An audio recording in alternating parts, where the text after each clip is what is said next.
I don't know why I went in that night. It wasn't bravery. It wasn't curiosity. It was something else. Like the building itself had pulled me in, whispering in the back of my head for years until I couldn't ignore it anymore.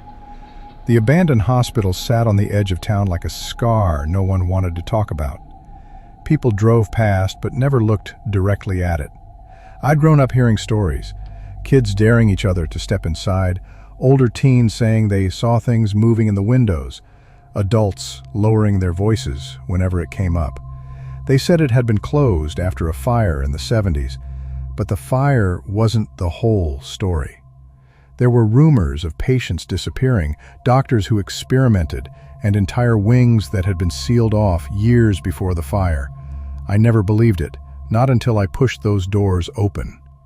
The doors screamed on their hinges, echoing down the dark hallway. The stench of rot, mold, and burned wood hit me all at once. The beam of my flashlight carved a narrow path through the black, but everything outside that beam felt alive. The entrance hall was littered with broken chairs, toppled beds, patient charts scattered like dead leaves. I bent down and picked one up. The paper was damp, the ink smeared, but I could make out enough. Male, 32. Violent episodes. Restraints required. The word restraints was underlined twice. I dropped the file. It splashed in a puddle of water that shouldn't have been there, because the ceiling above me was intact. That was the first time I felt it, a weight, like the air had thickened, pressing against my chest. My breath fogged in the beam of my flashlight, even though outside it had been warm, and then I heard it, a whisper. I froze. The sound was soft, almost like breath brushing my ear, too close. I spun around, nothing but shadows. My heart kicked up. I told myself it was the wind sneaking through cracks in the building. But then, I heard it again. A voice, clearer this time. It said my name, Michael. Every hair on my body stood on end. The sound didn't come from behind me or in front. It came from everywhere, from the walls, the floor, the air itself. Michael. I raised my flashlight with shaking hands, sweeping it across peeling paint, broken doorways, rusting wheelchairs. And that's when I saw her, at the end of the corridor, a woman, thin, pale, in a hospital gown. Her head hung at an unnatural angle, black hair spilling over her face. Her bare feet left faint, wet prints on the floor, though there was no water. I blinked, and she was gone. My stomach dropped. My mind screamed at me to leave, but my legs wouldn't move. I don't know how long I stood there, but when I finally forced myself to take a step forward, the floor groaned under my weight, as if warning me. Still, I kept walking, because something in me needed to know what waited deeper inside. I told myself I was imagining things, that the woman in the gown was just a trick of the light, a shadow my brain twisted into something worse. But the prints, the wet footprints on the floor, those were real. I didn't want to look back because some part of me already knew they would be gone. The hospital swallowed me whole as I walked deeper. The corridor split into two wings. To the left, a stairwell leading down into the basement. To the right, a children's ward. I should have left. My body screamed to leave. But when my flashlight beam landed on the sign marked pediatrics, something inside me tightened. The door was ajar. I pushed it open. The hinges gave a long, agonized squeal that carried through the empty building. Inside, rows of cribs and small beds stretched along the walls. Most were overturned, some rusted into place, others draped in filthy sheets. The wallpaper had once been bright, clowns, balloons, cheerful colors, but now it peeled and hung in strips, revealing blackened plaster beneath. A faint jingling sound drifted across the room. I swung my light toward it, a mobile, one of those little toys you hang above a crib. The shapes dangling from it, stars, animals, rocked gently as if stirred by invisible fingers. But the air was dead still. I backed up. My boots crunched on glass. When I glanced down, I saw what I'd stepped on, an old baby bottle shattered, with something thick and dark dried inside. And then I heard laughter, high-pitched, a child's giggle. It came from behind the overturned crib in the far corner. My heart slammed against my ribs. I couldn't breathe. I wanted to run, but instead, against all reason, I found myself moving toward it. The giggle turned into whispers. Little voices, overlapping, like dozens of children all murmuring at once. They weren't speaking words I could understand, just chanting. As I reached the crib, my flashlight sputtered. The beam dimmed, then flared, and in that flash, I saw them. Tiny faces pressed between the bars, eyes too wide, mouths stretched into silent screams. Pale little hands reaching through, grasping at nothing. When the light steadied, the crib was empty. I stumbled back, nearly tripping over the debris. My stomach lurched. I could taste iron in my mouth as if I'd bitten my tongue. I bolted out of the ward and into the hallway. My boots echoed like gunshots in the silence. I didn't stop until I reached the stairwell. I don't know what drove me, but instead of fleeing outside, I started going down. The air grew colder with each step. By the time I reached the bottom, I could see my breath again. The basement smelled like mildew and something else, coppery, metallic. Blood. My flashlight picked out rusted equipment, shelves lined with dusty jars, shattered gurneys. The walls were covered in writing. Not graffiti. These were carved into the concrete, deep gouges forming words and symbols I didn't recognize. And then my light froze on something I wish I could unsee. A door. Heavy, metal, chained shut from the outside. On the surface of that door, someone had scratched 3 words over and over, until the metal was nearly eaten away. Don't let it out. My hand shook as I raised the light higher. Above the door, scrawled in thick black paint, was something else. The priest failed. That's when the whispering returned. Louder this time. No longer faint breaths, but urgent, desperate voices rising from behind the door. Michael, open, open. The chains rattled as if pulled from the inside. I staggered back, nearly tripping. The whispering turned to pounding. Something was slamming against that door with enough force to shake the walls.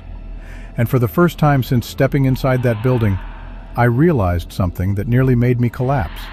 The voices behind the door weren't just calling my name. They knew who I was. And they sounded hungry. The pounding grew violent, echoing through the basement like a war drum. The chains holding the door shivered under each blow. My flashlight beam jittered as my hands shook, catching glimpses of the carved walls and the words I couldn't stop staring at. The priest failed. The air thickened, like the basement itself was choking me. I felt pressure building in my skull, a ringing in my ears, and the whispering behind the door rose into a single guttural roar. Then it stopped. The silence that followed was worse. My breathing filled the void, ragged, uneven. My pulse thudded against my throat. I turned to leave, backing slowly toward the stairwell. That's when the chain gave one final rattle, and the door creaked open an inch. Cold air spilled out, so frigid it burned my skin. Michael, the voice sighed. Not a chorus this time, not dozens of whispers. Just one, a single feminine voice, smooth as silk, curling around my name like smoke. I froze. I shouldn't have answered, but I did. My voice cracked when I whispered, Who? Who are you?" The voice laughed, soft, almost kind. "Don't you remember me?" Something inside me twisted. The way it said those words, with such familiarity, such certainty, made my stomach lurch. I took a step back. And then, in the reflection of a shattered glass cabinet, I saw it. Not behind me, not inside the room, but inside the glass. A woman, pale, her hair slick with something dark, her eyes sunken pits. She stood where I was standing, her hand resting on my shoulder. I felt the weight of that hand, but when I spun around, there was nothing. The glass trembled, a crack shot across it. Her reflection smiled wider, wider, until her mouth split impossibly, stretching ear to ear. My flashlight flickered, and all at once, the light went out. The basement plunged into absolute black. I fumbled for my phone, desperate, clawing it out of my pocket to use the screen's glow. As soon as the display lit, I wished I hadn't. The corridor behind me, filled with silhouettes. Dozens of them. Figures lined the hallway, twisted shapes slouched and crawling, their limbs bent at angles no human body could survive. Their faces were featureless, blank skin where eyes and mouths should have been. And yet, I heard them. Breathing, wheezing, moaning. One of them stepped forward, then another. I turned and bolted up the stairs. My boots hammered the steps.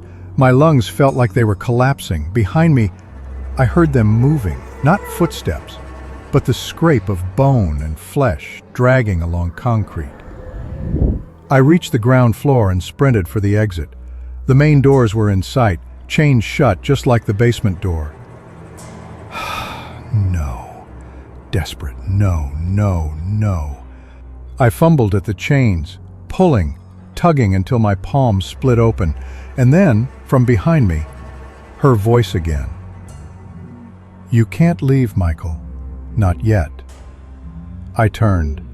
She stood in the middle of the hallway, illuminated by nothing but the faint glow from my phone.